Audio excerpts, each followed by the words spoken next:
as the Secretary has mentioned, the crime of hazing under the new Anti-Hazing Act uh, is expanded and covers not only the traditional way of initiation as we are aware of, but it covers also all other acts that inflict suffering and are done as a prerequisite or a requirement for admission or continuing membership into an organization. So we're also accustomed to fraternities conducting hazing, but under the law, any organization can be held responsible for this crime.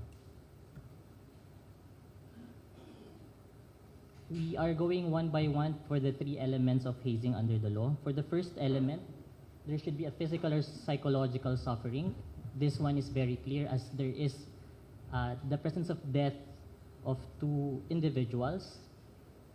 This is a clear case of physical suffering under the law. The second element provides that there should be a prerequisite or requirement for continuing membership or admission to an organization.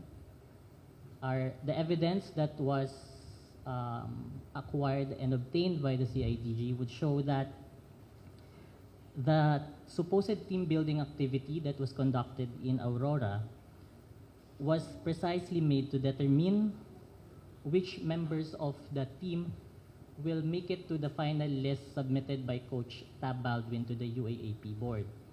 This is signified by the fact that 20 members or 20 athletes were present during the activity, but that only 17 would eventually be in that final list submitted to the UAAP.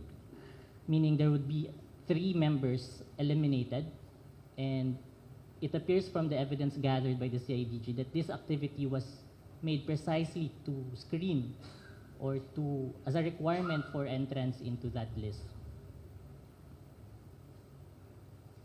The next quote would show, this is among the testimonies secured by the CIDG, is that the team building, according to the witness, assistant coach Louis Alas, was not a basketball-specific activity, but it was intended to determine the condition and mental toughness of the players. So these circumstances point to the fact that this supposed team building is really geared towards identifying which players will be fit for the final roster of UAAP players. Now for the third element, there should be a physical activity among the enumerated under the law.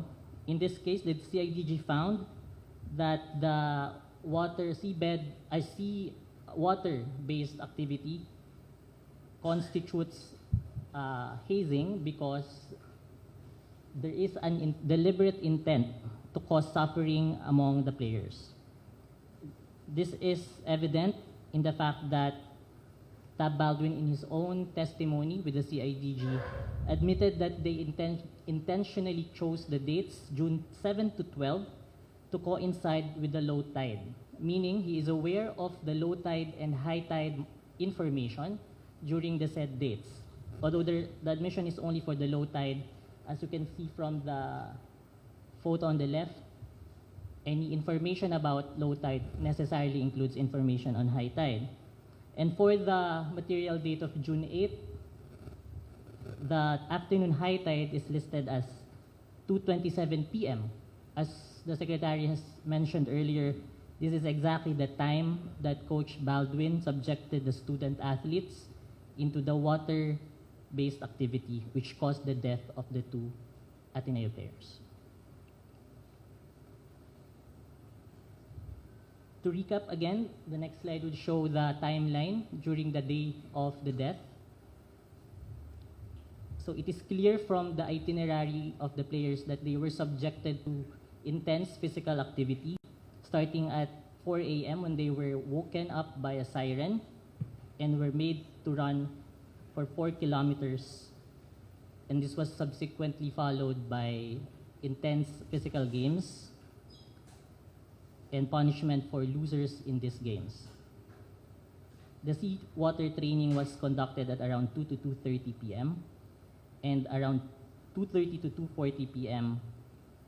as strong waves pulled the players offshore, And after the head count, it was found that 2 of these players drowned and died. The next slide would show some excerpts from the testimonies of the players present, indicating that there was indeed physical suffering inflicted upon them, not only upon those who sadly passed away, but all those who were in attendance in that activity.